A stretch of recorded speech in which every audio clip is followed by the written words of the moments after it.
Hello, my name is Hector Velazquez and welcome to GCS AA Inside the Shop. In today's episode, we're going to be showing you how to set up now our reel that we just ground our reel. We ground our bed knife. We have the bed knife installed. Now it's time to set up the reel.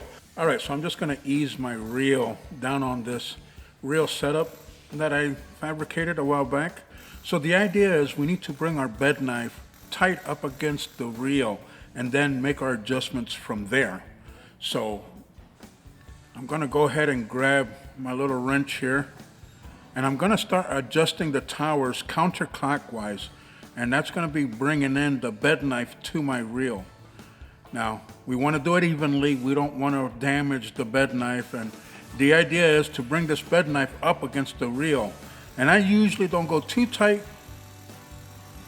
When it sounds like this, I'm pretty good. So I'm going to go ahead and grab my 100,000ths of an inch feeler gauge, and I'm going to gauge in between the bed knife and the reel, and I'm going to start making my adjustment. And you want to do this on either end. You want to make it even. Now once I get that, you notice that the reel turns freely and will still cut. So let me grab a piece of paper here and let's just test this out real quick. Look at that. Absolutely, I love this. This is my favorite part. Okay, so let's do one more thing here, and we're cutting good. All right, now that we have our bed knife to the reel, now it's time to parallel the front roller using this granite block right here. So let me show you how this works. We're gonna bring the reel in. The bed knife is gonna come up against this aluminum bar on this granite block, and it's gonna rest right up against it while the reel sits on top. And then we can make our adjustment to the front roller. Let's get this up here. And there it is, right up against that bar. Now let's have a look at this roller and let's see if it's parallel or if it's even off. All right, so we're gonna look down this roller. We're touching here.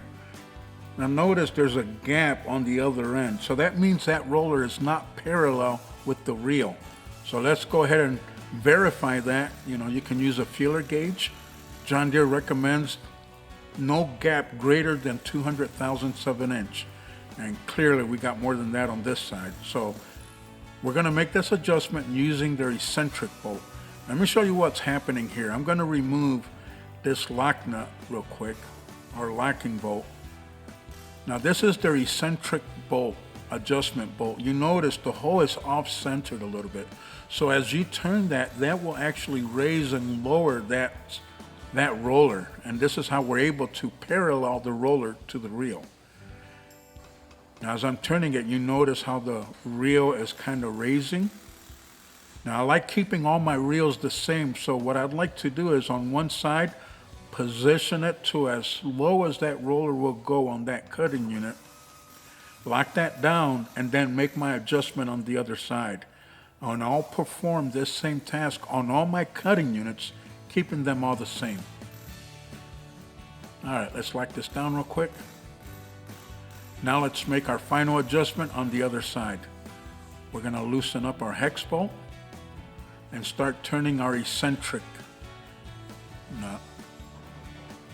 All right, now look how that's coming down and touchdown. Now that roller should be touching the granite block all the way across. And we can verify that with the 100,000ths of an inch feeler gauge. And we're not getting anything passing through, so we're good to go. Lock that down, and now we can set our height of cut adjustment. So I'm gonna grab my reliable par bar and make my height of cut adjustment.